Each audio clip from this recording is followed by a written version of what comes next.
ముక్కోటి ఏకాదశి పర్వదినం సందర్భంగా స్థానిక చిన్న బజార్ రోడ్డులో గల దూదివారి కోవెల శ్రీ వెంకటేశ్వర స్వామి వారి ఆలయంలో షిరిడి సాయి సంగీత విద్యాలయం శ్రీమతి మల్లెమొగ్గల లక్ష్మి గారి అన్నమాచార్య కీర్తనలు అలరించాయి. వేకువజాము నుంచే ఆలయంలో విశేష పూజలు జరిగాయి. భక్తులకు స్వామివారి ఉత్తర ద్వార దర్శనం కల్పించి తీర్థ ప్రసాదాలు పంచిపెట్టారు.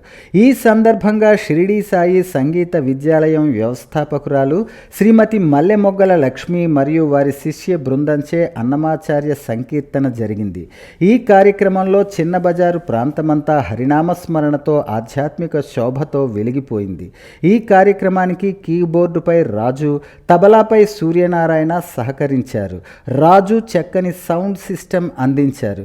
కార్యక్రమం అనంతరం ప్రధాన అర్చకులు శ్రీనివాసాచార్యులు కళాకారులను శేష వస్త్రంతో సత్కరించారు. ఈ సందర్భంగా వారు మాట్లాడుతూ ఎటువంటి ప్రతిఫలాపేక్ష లేకుండా స్వామివారి నామ సంకీర్తన చేయటం ఎంతో గొప్ప విషయమని కొనియాడారు.